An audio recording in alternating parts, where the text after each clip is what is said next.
Congratulations Bangladesh cricket team. টি-টোয়েন্টিতে প্রথম match জিতেছেন নিউজিল্যান্ডের বিপক্ষে।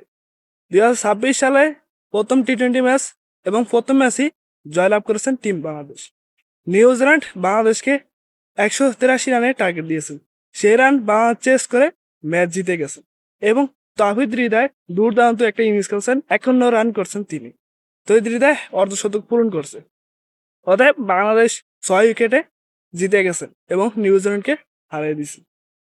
আমরা চাই যে এই সিরিজটা আমরা জিতবো এবং তাদেরকে হোয়াইট ওয়াশ করবো নিউজিল্যান্ডকে। এবং কংগ্রেচুলেশনস তহিদ হৃদয়কে, নিজে দায়িত্বশীল হয়ে ম্যাচটা জিতিয়েছেন এবং তিনি প্লেয়ার অফ দ্য ম্যাচ পেয়েছেন।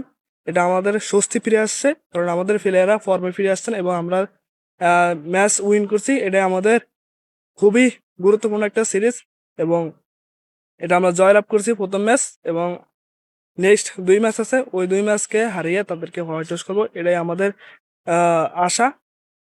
তো আমরা ম্যাচটা জিতেছি, এখন খুব শান্তি লাগতেছে, কারণ এই বছরের প্রথম টি-টোয়েন্টি ম্যাচ এবং প্রথম ম্যাচে আমরা জয়লাভ করেছি। Congratulation our tiger, our Bangladesh, proud Bangladesh.